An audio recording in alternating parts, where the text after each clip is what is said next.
अच्छा स्टूडेंट्स, इस video lecture में हम डिस्कस करेंगे कि भाई प्लानिंग वेरिएंस जो सेल्स का होता है और जो सेल्स वॉल्यूम का ऑपरेशनल वेरिएंस होता है वो कैसे कैलकुलेट होता है। ठीक है। अच्छा, हमने अपने पिछले स्टडीज़ में ये डिस्कस किया है कि एक चीज़ कहलाती है सेल्स वॉल्यूम वेरिएंस। ठीक है। और फिर हमने उसको सिस्टम्स के हिसाब से बाइफरकेट भी किया था। फॉर एग्जांपल, अगर हम मार्जिनल कॉस्टिंग कर रहे हैं, ये सारी चीज़ें आपके पिछले स्टडीज़ से जो है वो आपको मैं रिफ्रेश करवा रहा हूँ। अगर आप मार्जिनल कॉस्टिंग कर रहे होते थे तो आप सेल्स वॉल्यूम कंट्रीब्यूशन वेरिएंस ढूंढते हो, और अगर आप एब्जॉर्प्शन कॉस्टिंग कर रहे हो तो आप सेल्स वॉल्यूम प्रॉफिट वेरिएंस जो है वो कैलकुलेट करते हो। ठीक है ना। तो ये डिपेंड करता था कि आप कौन सा सिस्टम यूज़ कर रहे हो। अब जो आपका वॉल्यूम वेरिएंस है, सेल्स का जो वॉल्यूम वेरिएंस है, उसके भी दो पोर्शंस होते हैं, दो हिस्से होते हैं। ठीक है। एक आपका कहलाता है भाई प्लानिंग वेरिएंस, एक कहलाता है आपका ऑपरेशनल वेरिएंस। तो इस चीज़ को हम ज़रा इस वीडियो लेक्चर में डिस्कस करते हैं। देखिए क्या लिखा हुआ है, planning variance for sales volume is called a market size variance. जो सेल्स का आपका प्लानिंग वेरिएंस होता है उसको हम मार्केट साइज वेरिएंस कहते हैं। ठीक है। ऑपरेशनल वेरिएंस, और ये हमें पिछली स्टडी से मालूम है कि प्लानिंग और ऑपरेशनल वेरिएंस में क्या फ़र्क है। पिछले वीडियो लेक्चर्स में यहाँ हमने क्लास में डिस्कस किया। For sales volume is called a market share variance. इसका मतलब ये हो गया कि हम इस वाले वेरिएंस को मार्केट साइज वेरिएंस कहेंगे, और इस ऑपरेशनल वेरिएंस को हम मार्केट शेयर वेरिएंस कहेंगे। ठीक है। अब आपके सामने एक क्वेश्चन है, क्वेश्चन के मदद से हम इस चीज को समझते हैं। Sales budget of Bundle Limited was based on the following estimates. Total size of market 100,000 units. Total size of market से सर क्या मतलब है, यानी कि आप जो भी बिजनेस कर रहे हो, जिस इंडस्ट्री में ऑपरेट कर रहे हो, उस इंडस्ट्री में टोटल 100,000 यूनिट्स बिकते हैं। बहुत सारी कंपनीज होती हैं एक इंडस्ट्री में, एक मार्केट में। फॉर एग्जांपल, लेट्स से आप ये कह लो कि आप जिस टाइप का बिजनेस करते हो उस टाइप का बिजनेस बहुत सारी कंपनीज करती होंगी, और मिल मिलाकर 1 लाख कस्टमर्स आप लोगों के सामने होते हैं। Expected market share 20%।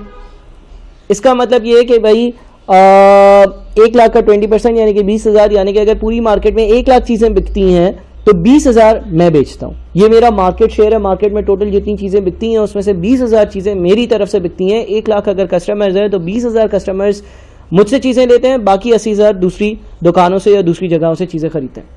Standard contribution per unit ये हम यूज़ करते थे अपने मार्जिनल कॉस्टिंग के वेरिएंसेस में।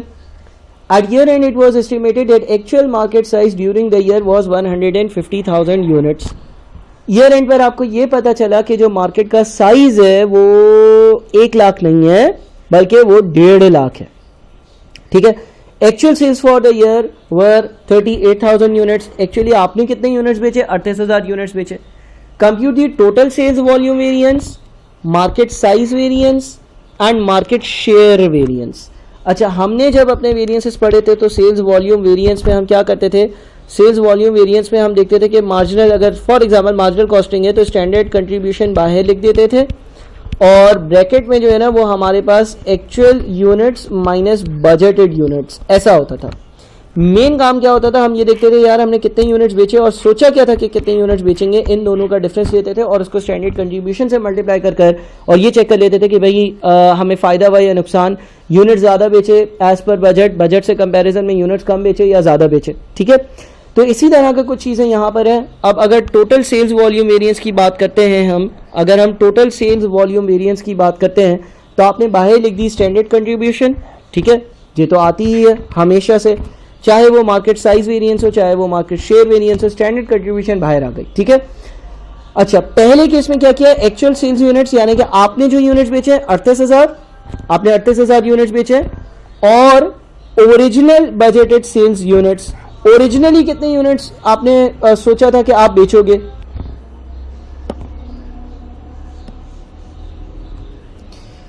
अच्छा जी, तो आपने एक्चुअली जितने यूनिट्स बेचे हैं, जो कि 38,000 है, और जो ओरिजिनल बजट में स्टेटेड थे, ओरिजिनल बजट में 20,000 कैसे स्टेटेड थे सर? मार्केट का जो टोटल साइज था वो 1 लाख था और आपने ये सोचा था कि 20% चीज़ें आप बेच लोगे, तो 20,000 आया, तो ये आता है 9 लाख। अब ये क्या डिनोट कर रहा है? ये डिनोट कर रहा है कि यार ओरिजिनली जो बजट बना था ना उस हिसाब से तो हमें 20,000 यूनिट्स बेचने चाहिए।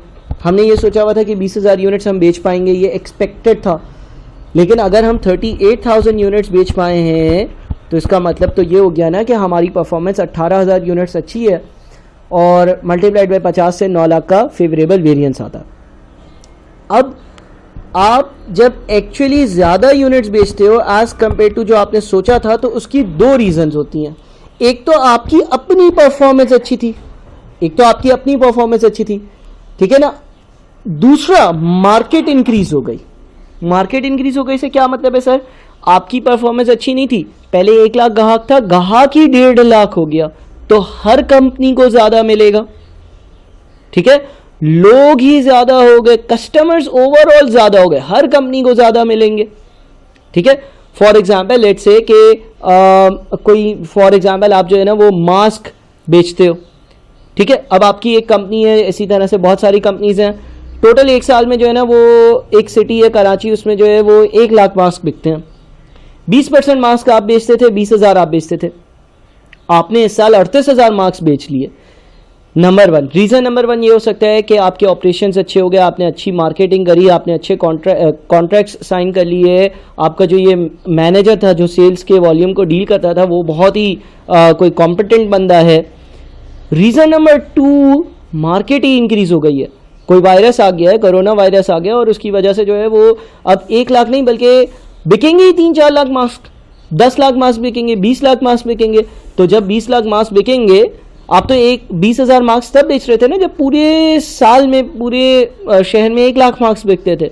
अब अगर पूरे शहर में 20 लाख मास्क बिकेंगे, यानी कि उसकी ओवरऑल मार्केट जो है वो इनलार्ज हो गई है, तो उसका फ़ायदा भी तो आपको आएगा। लेकिन ये जो फ़ायदा आया है, क्या ये आपकी परफॉर्मेंस के बेहतर होने की वजह से आया है? नहीं, ये आपकी परफॉर्मेंस बेहतर होने की वजह से नहीं आया, बल्कि ये तो इन इटसेल्फ मार्केट एक्सपेंड हुई है इसलिए आया।